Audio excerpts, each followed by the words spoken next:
अदृश्य चीजें भले लोगों को बहुत कम समझ में आती है, पर दृश्य तो आसानी से समझ में आ जाती है, दिखाई देता है। उनकी जीवन शैली दिखती है, अयोध्या में चारों ओर चर्चा भी है, और उनकी समझ यानी इस अवस्था में कैसे वो रहते हैं, साधना की मनोभूमि में रहते हुए, घनघोर तप करते हुए, राजकार्य को पूरे मन से करते हैं, खड़ाऊ से आदेश लेकर के कह रहे हैं। राम काज को नहीं छोड़ते अपने साधना को लेकर के। प्राय हम लोग अगर पूजा पाठ करें तो कहते हैं अरे घर परिवार का काम छूट रहा है, संसार छूट रहा है, और घर परिवार का काम करते हैं तो अंतर मन की तृप्ति, तुष्टि, शांति, जो संतोष होगा, संतुष्टि मिलेगी, वो पूजा पाठ से मिलती है, भजन कीर्तन स्वाध्याय सत्संग से मिलता है।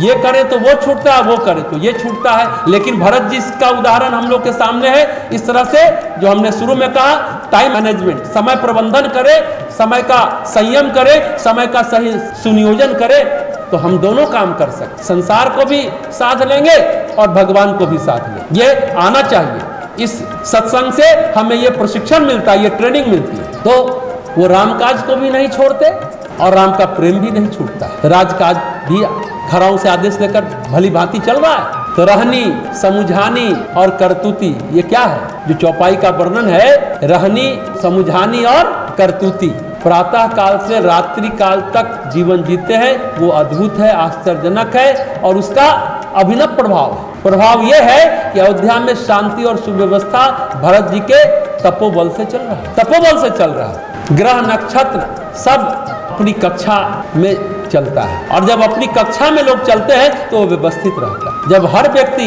यानी नागरिक, देश से, समाज से, राष्ट्र से, कह सकते हैं कोई हो, देश हो, समाज हो, राष्ट्र हो, परिवार हो, पड़ोस हो, गांव हो, जब सभी को यह समझ आ जाए कि मेरा कर्तव्य क्या है और मुझे क्या करना चाहिए, अपनी मर्यादा में रहेंगे तो बहुत व्यवस्थित चलेगा। हम मर्यादा का उल्लंघन करते हैं और संतुलन पैदा हो जाता है। उसके बाद आज समस्या यही है, किसी को अपना कर्तव्य मालूम नहीं है, कर्म मालूम नहीं है।